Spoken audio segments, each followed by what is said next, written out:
Kleindl. It's such an honor to meet you and to thank you for welcoming us in your home along with Jessica. Thank you so much for welcoming us. Anytime, anytime.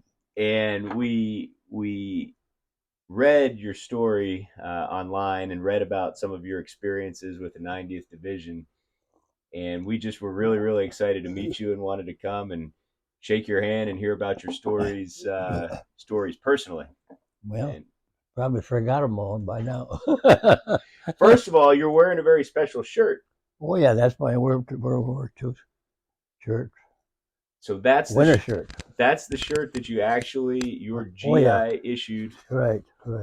I'd have my TO over here on this corner. So your unit insignia would be on your left arm, correct? Right, my left arm. Yeah, those were good old days. And the fact that you still have the shirt so many years later, that's pretty impressive. Oh yeah, I got more stuff than that. Yeah, I even got some German stuff. That's like a German Luger. Oh, you do? You do. That's really neat. Yeah. That's really neat. And you grew up in Minnesota? Is that correct? Yeah, south, right along the South Dakota Minnesota line of Minnesota. Yep, that's where my dad lived. He passed away early in life. He's buried down there in Browns Valley. A lot of Indians in that area. Lots of Indians that lived up there. And I remember we had a restaurant, and my mother would put us, me and my brother or sister, in the behind the counter. So we slept while people were eating above us. Yeah, there was one scalping that took place down there. I remember. Yeah, just take top of his head off. Had to put a gold plate up there. No kidding. Yeah, had a big plate on the top of his head. Was that in the 1920s then, Mr. Kleindl? Yeah, well, yeah, that was quite a while ago. Yeah, yep. And if you're 102 years old, that would mean you were born in 1922. That is correct. Correct. Yeah. That's amazing. That's so amazing. And so that's what your family did, was operate the restaurant? They did. Family business? Yeah. For a while. He eventually passed away. And you grew up more or less during the Great Depression, didn't you? Oh yeah. It was during those days. A lot of people worked on WPA. I forget what it stands for. They would clean up on the highways and along the roads, or all that kind of stuff. They found work for them to do. Yeah, that seemed like a long time ago. That was the government's program to help clean up one of Roosevelt FDR's programs to help clean up the country, wasn't it? That is right. Yeah, you know more about that. I forgot all I knew about that stuff. That's because he was studying up in the truck on the way in. I'm studying up. No, I've met some other people who worked as part of that program growing up, and just happened to meet them and get to know them. Yeah, they'd be standing around holding their shovel, probably not doing nothing. Typical government employees, right? Yeah, WPA. So you grew up in Minnesota. Right along the South Dakota line, Browns Valley, Minnesota, Sisseton, South Dakota.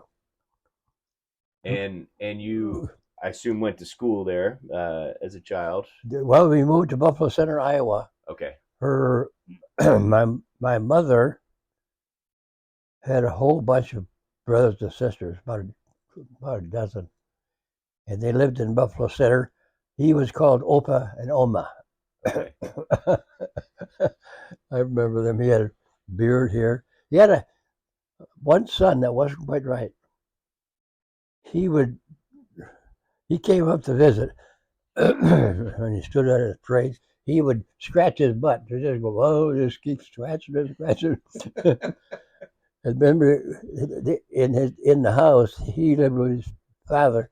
They had those big rollers where they towels that you could spin. He's spinning that thing. Let us stop it. That's pretty funny. What age did you move to Iowa? I must have been a teenager.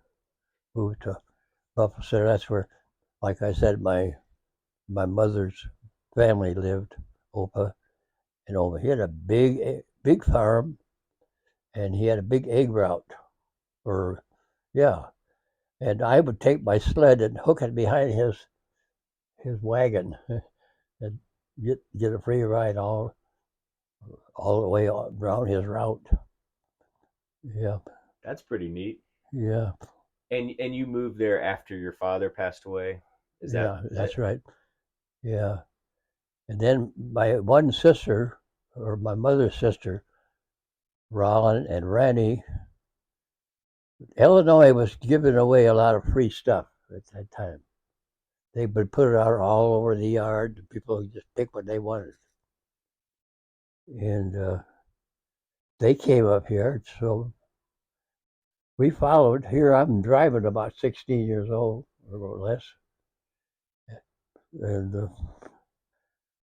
all the rest. And we had pigeons on our fenders up on the outside. They even picked their eyes out. I can't remember. They would fight on the. They had a running board in those days, And I remember coming into Rockford. I was so tired. I, I, I looked up and I blinked. I was heading right for a parked car. Oh my gosh. I could have obliterated the whole family right there. We moved up by White School. Okay. We lived upstairs across the street in a big house upstairs. And there was an older couple downstairs. We'd come down the stairs. We could have smell the odor of older people living downstairs. I don't know what it was. Right across from White School. That's right, pretty nice. In those days, they played marbles, Sure. and I still got a lot of marbles. I thought eventually they'll come back. We would be out on the schoolyard, and we would. I can't remember all this big circle. And then we'd have our shooters, and we'd try to knock the marbles out of the big circle.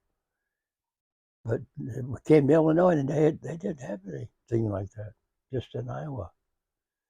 So every day, everybody outside had big pockets full of marbles they won or lost.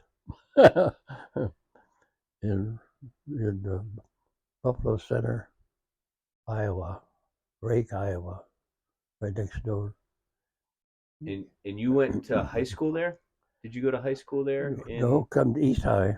Okay. I went to Lincoln Junior High School. I was 9A class president. I see. And I had a brother that was in the same class. He would go around and do a lot of campaigning for me. Whether they liked me or not, they liked me president of the class of 9A.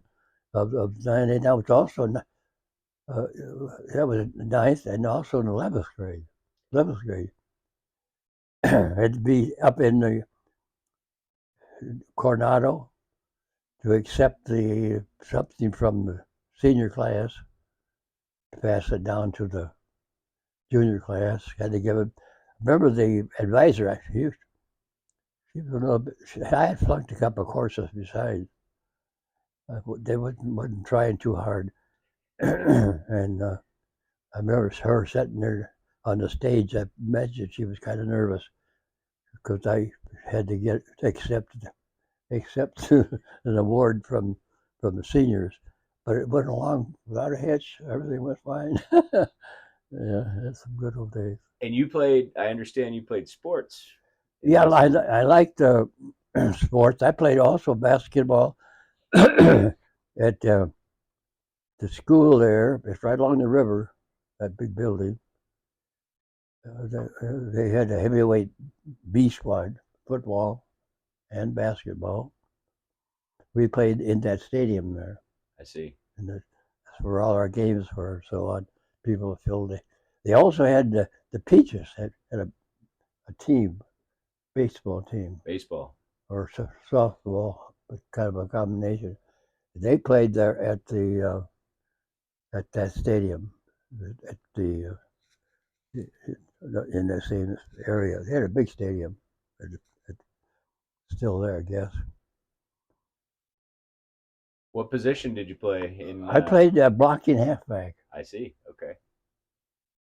and I remember one particular block, but we were playing, we were doing not so well, and I saw one guy coming. Al Mastransley was a big Italian,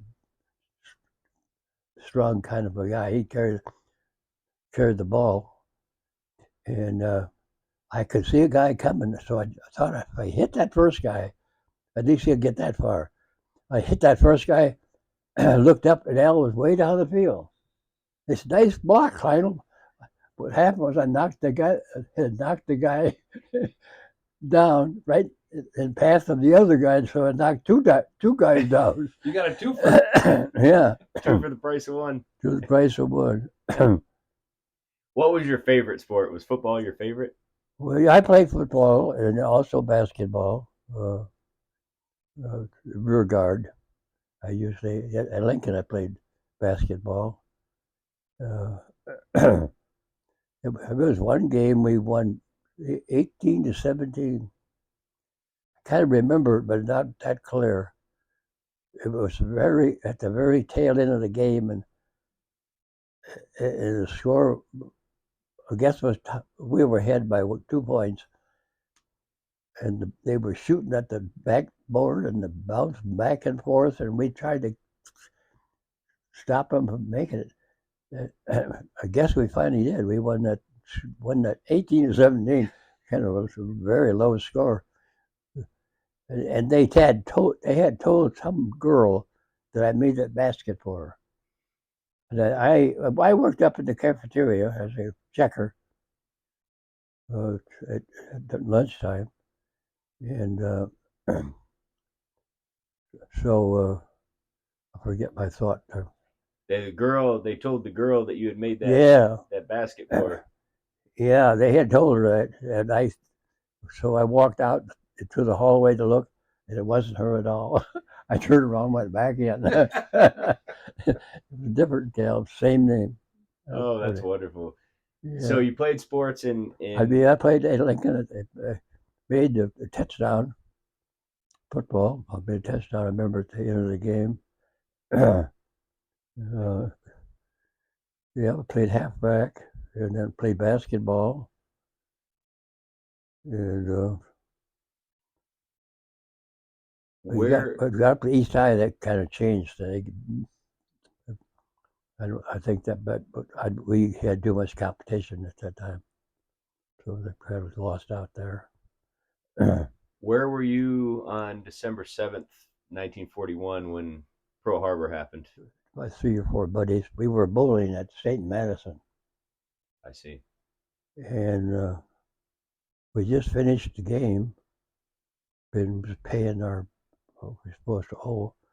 An announcement came over the radio, and it kind of shocked everybody that Pearl Harbor was bombed. Yeah. So we kind of all figured, looks like our future is going to be a little bit different. So we all ended up in the military. My brother Cliff, he was going to be drafted, and I thought, well, we should go together. I don't know why I felt that way. So I told him, let's forget the draft thing and go down and sign up. So we went down to Camp Grant and signed up for the military. Eventually, in a day or two, they put us on a train, hauled us all the way down to Texas, forget the name of the city now. Abilene, correct? Abilene, Texas. There was a big camp there, and there was a big. They had wax in those days, I guess, or waves. So that's where I spent our time in the military. Eventually, overseas to England. I think we were. I was overseas about a year and a half, and a year and a half in the States. So the service for 3 years. We both got discharged out of the military finally. Yeah. Did your brother also serve in the 90th Division? Yeah. He was drafted, so I joined up with him.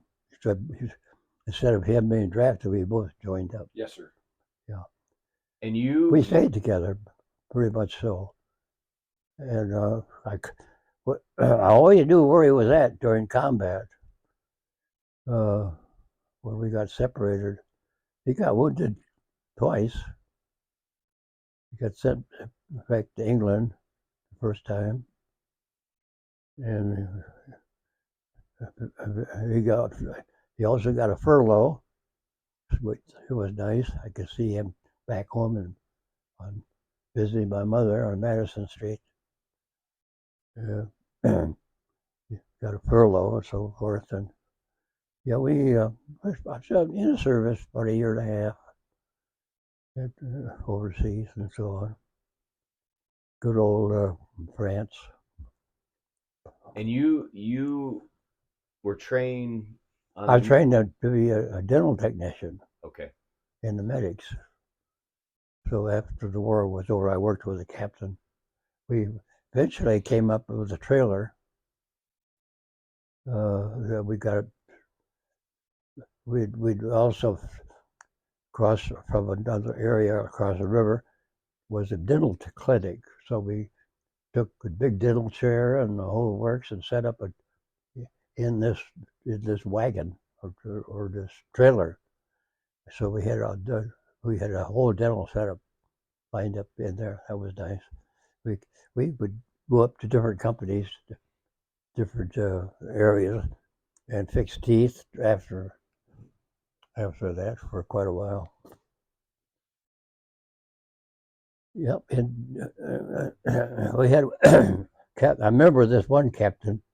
It was Captain Horn. Excuse me, he was a Jewish captain, and I think we kind of was a little jealous of him. He got a special deal. He could go around by himself doing whatever he was doing. And then another guy, Captain Gargano, took over. He was Italian captain, Italian fella. So we fixed a lot of people's teeth during that time. When you joined the 90th Division, you were in the 358th? Yeah. 358th Regiment? Yeah. We were in the we had 357th, 358th, 359th, 3 regiments of infantry. So we were in the 358th out of Abilene. Abilene, Texas. Yeah. Did you ever imagine as a kid you would go from Minnesota to Iowa to Illinois to Abilene? That's a long ways. Yeah. No. My brother, they were, like I said, they were beginning to draft fellows. So when my brother was going to be drafted, I decided to join with him. So we were at Camp Grant for a while. Was he also in the 358th then? Was he in the same regiment? Same regiment, yeah. When was he also in the medical side, or was he? No. Okay. Yeah, he was wounded twice, not too severely either time. But I was glad when I remember one time that one fella came in and said, "Well, that's all for your brother." Oh, my heart sank. I thought maybe he finally got it. No, he got instead he got a leave of absence. Go home for 30 days. so I could follow it by mail. The mother would write every day. Sure. Every day she would write a letter. I also had another aunt that she used to write to, Aunt Gertie, just a Christian lady. So I used to get the most mail in the company. Well, you got to write a lot of letters. How long did you train in Texas before you went overseas? Oh, but I suppose about a year and a half. We were over here, then a year and a half over there.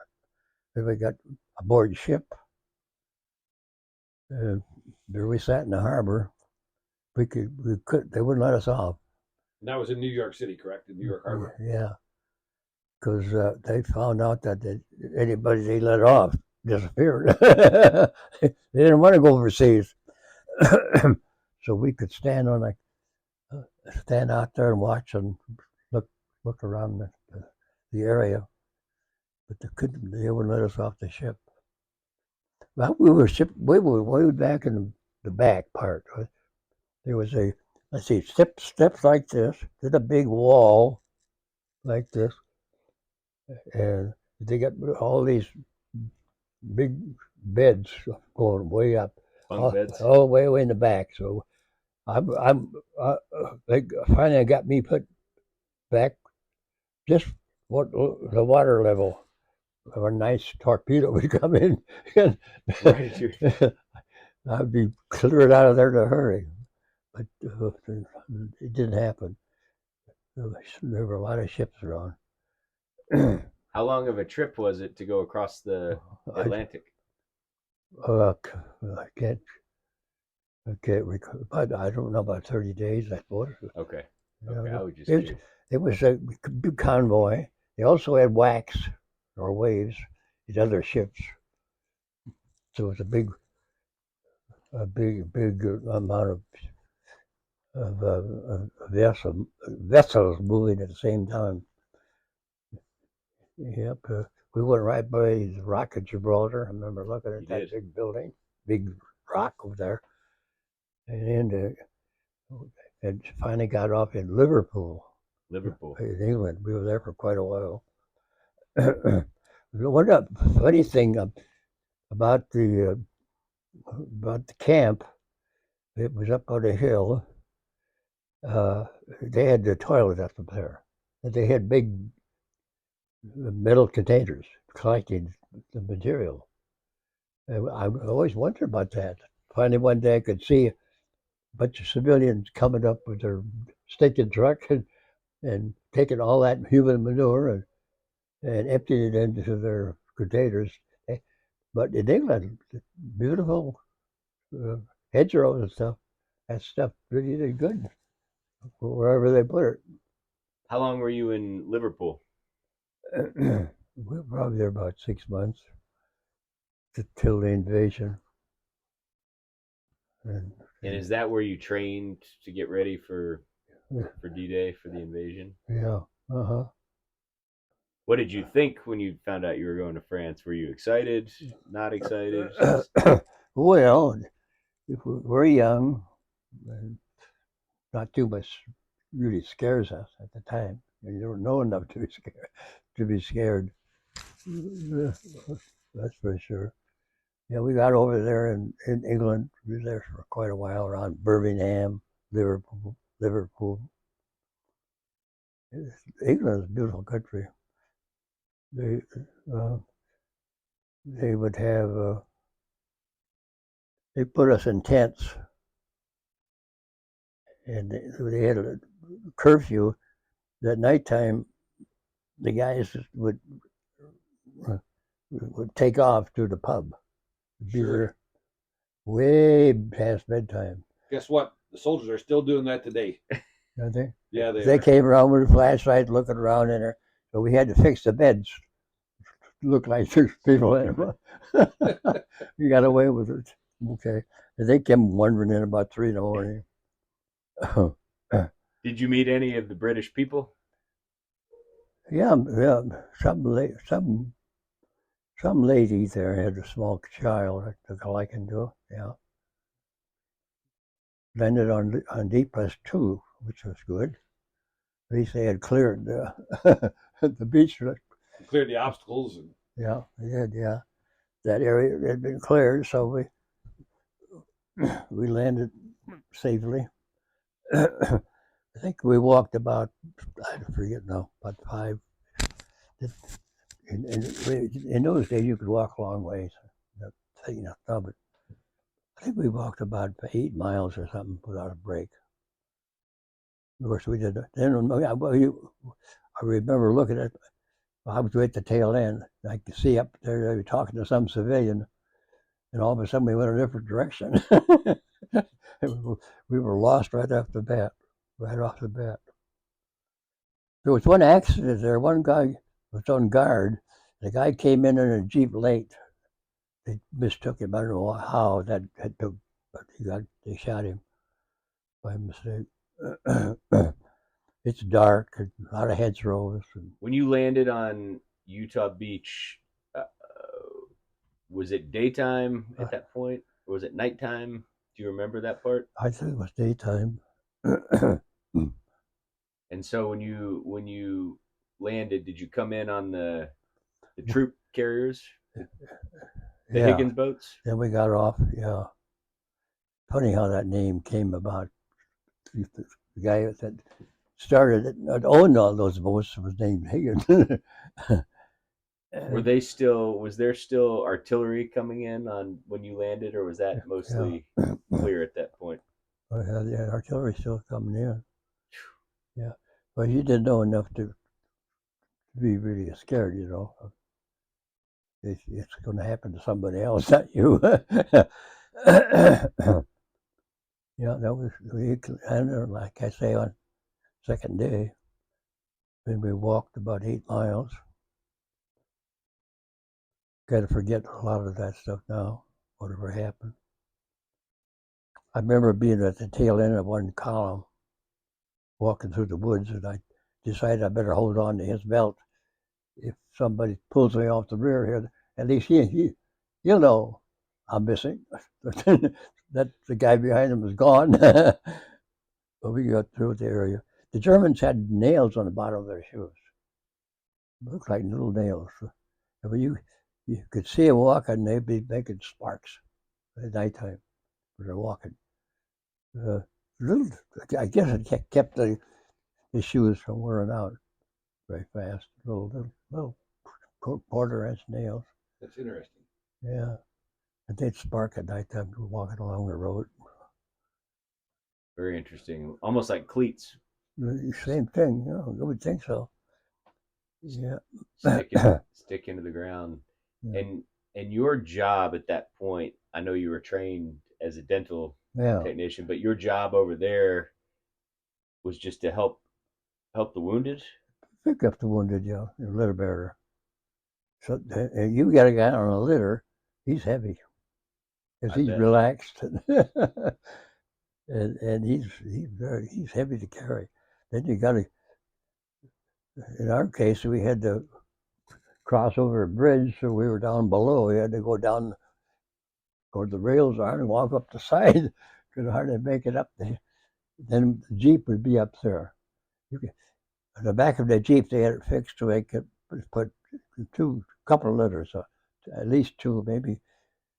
Yeah, I must have been, not 3. Put the litters on, then they take it back to the aid station. So you were up there when somebody would get wounded, they would call you.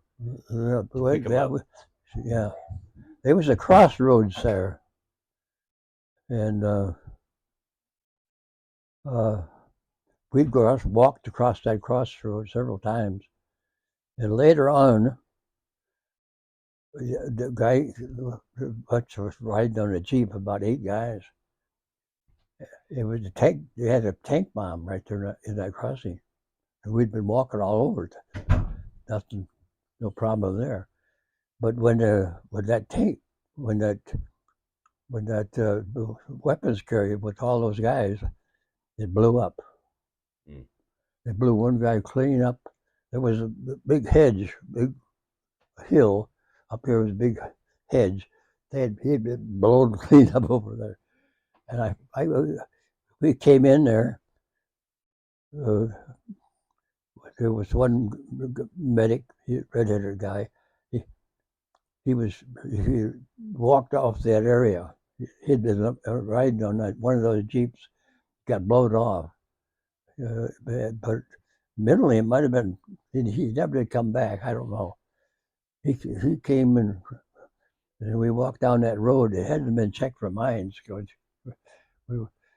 remember there was a cart there laying on the road, and one of the medics went over and kicked it.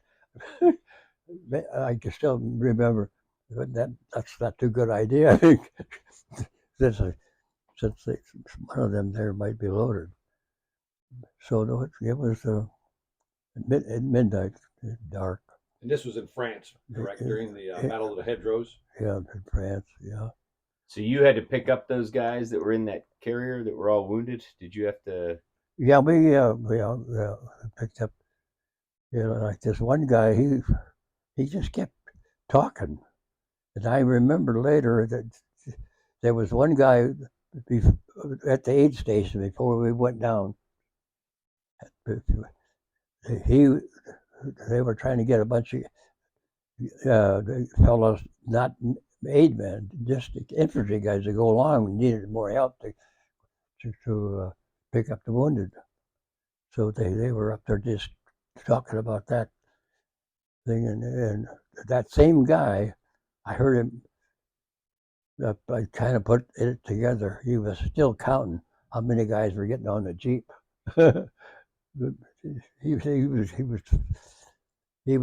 loading off that jeep clean up over the hedge. He was evacuated. I don't know. I don't know if whatever happened to him after that. Yeah, that was all at nighttime and dark. No, we were a little bit worried when walking along the roads. None of the roads had been checked for mines or anything. Yeah, but a buddy of mine, he had been wounded, and they put him by a haystack. The lady just kept, so where we find a lot of guys sometimes. Later, they were stacked up around the haystacks. We'd pick them up, take them back. Things are different, of course, now after all these years, but the hedgerows are much bigger. Did you remember the size of the hedgerows? Were they really tall? Did they look similar? They were pretty tall and thick. Okay. Yeah, but they're still that way, maybe a little bit taller. A little bit taller now. Yeah, the Germans were on the other corner. Yeah, good old Normandy. There were many situations, right, where you guys would be on one side of the hedgerow and the Germans would be on the other side of the hedgerow. Yeah, you could hear the German accent. Wow. Deliver. Wow. Alles kaputt. And to think that they're there and you're here. Yeah. St. Lo was the last town in that area, and that had been a Nightmare. 90% blown up. As we drove through there, we could see all the buildings were down, smashed, blown up. The stuff all over the streets. And there were a lot of guys wounded in that Hill 122. That's another area. Yeah. And Hill 122. A lot of guys were wounded there. And I imagine you probably had to evacuate a lot of guys there. Yeah. That was a tough battle. Yeah, we were at the town right below. And there was one day I was standing by a window and I saw something around the corner. It was some German. There was about 7 or I don't know how many that was sort of trying to keep from getting shot. They wanted to surrender. So they saw our medical flag outside that particular building. They came over and surrendered to us. Wow. must have been about 7 of the Germans. Then they arrested them and took them away. So not only did you evacuate casualties, you were also taking German prisoners. Yeah. Wow. Wow. That is amazing. Yeah, I just happened to stand by the window, saw somebody peeking around the corner. They were trying to figure out who to surrender to. If they surrender some GI, they might get shot. So at least they had sense enough to see that big medical flag flying out the entrance. So that's where they came. That is unbelievable. There were a lot of Germans. Was that your first? Yeah. Was that your first direct encounter with a German? I guess so. Yeah. Wow. Did you have a lot of interaction with the French people? Did the French people treat you well? The soldiers? Oh yeah, yeah. Most of them were, of course, most of the buildings were evacuated. There was nobody around. Yeah. Everybody had cleared out. A lot of GIs buried in the French cemeteries. Yes.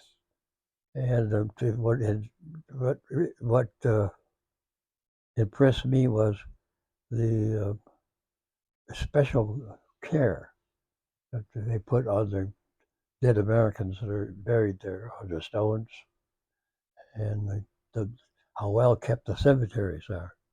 It's amazing. They do an amazing job, don't they? Oh yeah, yeah. I don't know whether Americans are. I think for sure if they are in charge of it, it might be. It might be the Americans are in charge of the cemeteries. Eventually, you fell under the command of General Patton, didn't you? Eventually, in the Third Army. Yeah. Yeah, he was quite a character. According to what I could read, I have a book on General Patton here somewhere. He when I saw him in Normandy, he was with another guy, was his pilot. And what he'd do, he'd fly in and land the airplane behind the lines, and then commandeer somebody's Jeep and tell them to get out off the Jeep. Then he'd drive around to different areas, different division headquarters and so forth. And then eventually you would say, "Where's Patton?" Nobody knew. Well, he had already gone back to his airplane and was back where he started from, over in England. Yeah. General Patton. And you actually saw him one time. It's him and the fellow was with a pilot. Yeah, saw him walk by to the rear. Yes, most people didn't know that, but that's what he done. They had this airplane parked back there. I see. They got in, they disappeared. Everybody in that area, have you seen Patton? No, he must be around here somewhere. He was back in England. And he flew back. Did he come to the front lines quite a bit? Did he come up to visit the soldiers quite a bit? Yeah, he stood on a bridge one time and peed. There's a picture of that somewhere. Yeah, on the Rhine River. On the Rhine River, yeah. Eventually, you got through Normandy and left Normandy eventually. And then where did you go after Normandy? After you left Normandy? Well, we went through Belgium and I think Luxembourg as well. Okay. That area just kept right on and moving. Remember seeing one German when we were all packed in the back of a truck, and the guy looked black. I think they forgot him. He just froze out there in the snowbank. It was cold down. It was wintertime at that time. That was during the winter of 1944 you're talking about, correct? Yeah. During the Battle of the Bulge? Yeah. Did you see guys that were getting frostbite and things like that were freezing? Yeah. Yeah, they were in pretty sad shape. A lot of those guys with Pete husband. They'd eventually be sent back. I don't know what happened after that. They lost their feet or what. And were you still collecting the casualties at that point? And Yeah, we were in a monastery building for a long time. For a lot of, I remember one particular fella. He was up in a tree. He was a lieutenant. He was up there observing the Germans as the Americans were strafing that town up ahead. And it turned out that one of those planes had what was called a hang bomb, I guess. It didn't drop, but it did drop in the area where he was at, over that tree. And just a small piece hit him in the head. oh my gosh. So when they brought him in the aid station, they said, "We'll take him over there." I said, "Sir, he's still breathing." Well, then tried to explain that what had happened. He's in no pain. Eventually, he'll stop breathing. So we had a bunch of guys over there. Those little boys away. Down litters, they were dead. There were a couple of priests that was in that area too. I don't know what ever happened to them. Seemed to be they were always knew when we had captured Germans or had German wounded. And rumors was they were spies, but I don't know for sure. No, it was a very cold winter. We'd be in the back of those trucks with all our medical equipment and stuff. It's just piled in the back. Yeah, they you did a lot of things. I think that's not. I mean, you would. It seemed to be kind of ordinary things, but you think about it now, it wasn't too ordinary. It was kind of different. Kind of a chance of getting yourself killed or so forth. I remember when they were bombing that one area, I got down in a deep slit hole, trying to keep below the ground. So the airplane was flying around and dropping bombs. Because it wasn't going to be on your particular area. When you get used to some of it, you adjust to it. It's amazing what you can get used to, isn't it? Yes, yeah. Yeah, and I'd forget about it after, pretty much. Do you remember meeting any of the German people? Did they treat you well, or when you went into Germany? The Germans were well. I remember one time while I was walking down the street, a couple of Germans came by. They really gave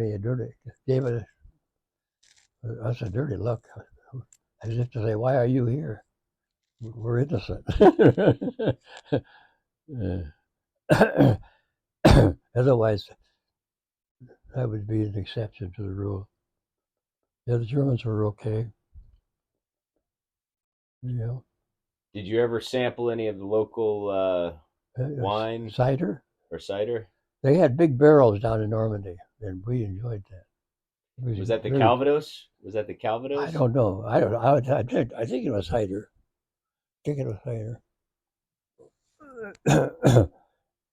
Big, huge barrels. So. Was it pretty powerful? Well, I don't know if we were aware of that or not. Could have been. Did you were still receiving letters from home when you were in Yeah. Belgium and Germany? Yeah, it's amazing how they kept that mail going. That was kind of thing that made people feel important or whatever, Happy. or something, to know that the mail was still coming through. And we would write letters also, and assumed they got home. Did you have any girlfriend or anything back home when you went? I did have, I'd had it. Her name was Lois Johnson. Okay. Yeah.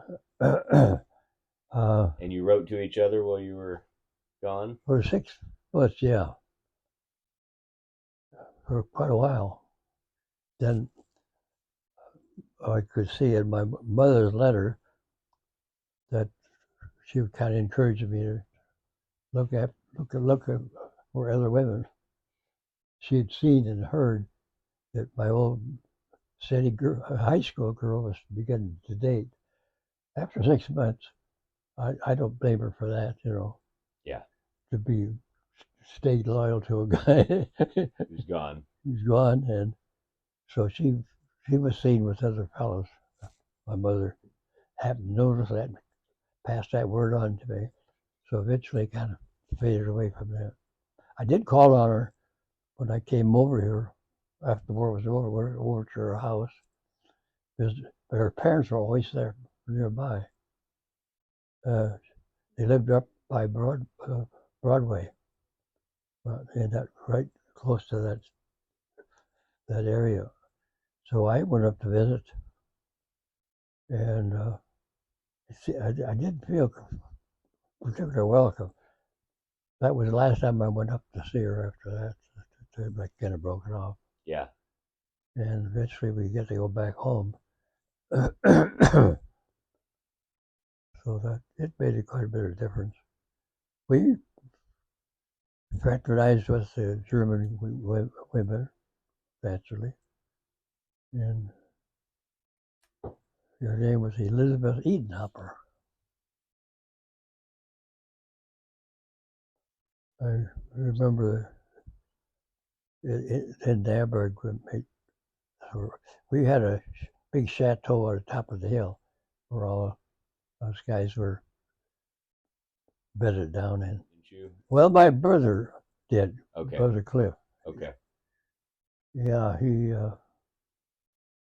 they were the first ones to enter into that. I forget the name of it. It was a big concentration camp. And people were pretty bad shape when they liberated them. I used to know where it was at. Didn't used to know the name of it. How many times have you been back to Normandy? Well, a couple of times. Last time was I had an opportunity with one fella, a French guy. He knew exactly what had happened during that time. Yeah, every town, every area. Over here, nobody cares what's happening, but those guys over there, they know exactly what happened during that period of time, and they talk about it as if it's an ordinary thing. Well, and I'm sure they treat you. Well, they treated, the French treated us good over there. A lot of people in Paris. I was sat at the Paris airport and watch all the people with their big suitcases and on rollers and pushing them. Everybody rushing here and there. Big airport, isn't it? Yeah, it's a huge, big airport. Yeah, they do a pretty good job of keeping the history alive, don't they? Very well, yeah.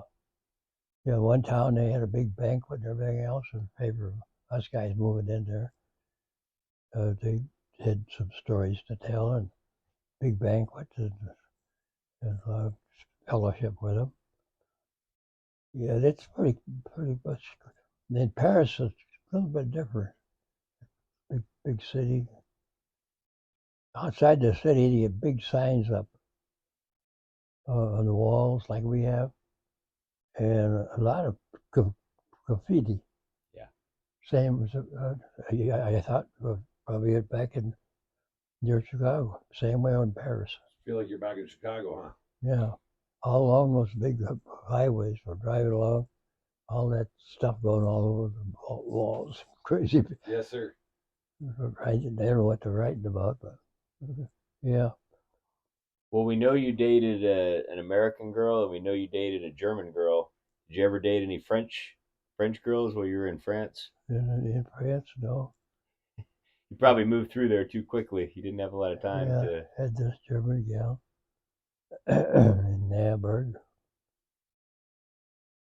Yeah, she. I kind of communicated with her for quite a while after the war was over. I don't know if my wife, she's right there, Joanne, Beautiful. whether she appreciated that or not. I doubt it. How long were you married to your wife? Well, long time, 47 years, I think. Wow. She was a good woman, very good woman. So, do you remember your trip home from Germany? Board ship? Yes, sir. Yeah. Yeah, we had been given a lot to eat, a lot of snacks and stuff, which we thought that was great. I forget what they were now, but we were below the ship, but below the water level. I remember going up to the washroom when the lights were out. The water was just flushing across the floor in the bathroom. You know, they had close order drill and stuff like that going on the way over. I remember once I was so sick I'd stayed in my bed, and they came looking around, checking. They came down below and they saw me get upstairs. I got up to the first floor. Blah. It's just I don't know what it is about the ship. It's constant moving, constant moving. Good thing you were in the Army instead of the Navy, then, huh? Yeah, that's right. Where did you return to the U.S.? Did you return to New York? Yeah, yeah. We got off at the harbor in New York, and they had this big dance going on there, and I thought I'll try to find the biggest bag in town. I don't know why I was thinking of that. And I picked this gal Beulah Hauser. Turns out that 100% wrong. She was virgin. She took me out to the farm, and her parents would fix breakfast. They put me up in the bed, and they would have several things, eggs and pancakes, and I couldn't figure out. I had so many choices to eat. She came to visit also in Rockford. Beulah, I used to write letters to her. Great gal. Finally, she had a boyfriend, and he finally told me that she had passed away. That was many years after the war was over. Yeah. Yeah, I got thought that I'm still around. I'm the only survivor of the whole bunch. 102 years old is pretty impressive. Yeah. And you look a lot younger than that, though. Well, I feel I don't feel 102. What's your secret? What's your secret to staying so healthy so long? Oh, I don't know. Maybe it's just God's will. I guess I don't know. Yeah, I went to work at J.L. Clark. I worked there for 30-something years, 32 years. I worked at I had my own model printing press. Okay. I learned how to run one of those, to run all the company forms, miscellaneous forms they had. And so then when I got discharged, I bought myself a machine and began to do a little business outside. I'd work downstairs. My wife would be upstairs with the kids. Grandpa Eugene was downstairs printing away. Working away. How long did you do that? How long did you do that? Before I moved out here. Okay. You know. What would you say to young soldiers that are just going in the Army today? Would you give them any advice? Anything in particular that you would tell them? Young soldier just going in the military, got his whole world ahead of him. Well, after everything you've been through, what would you tell that young soldier? Well, I suppose I'd tell them to follow orders, for one thing, and learn how to be able to march. We had one guy, he just couldn't march. He didn't know his left foot from his right foot.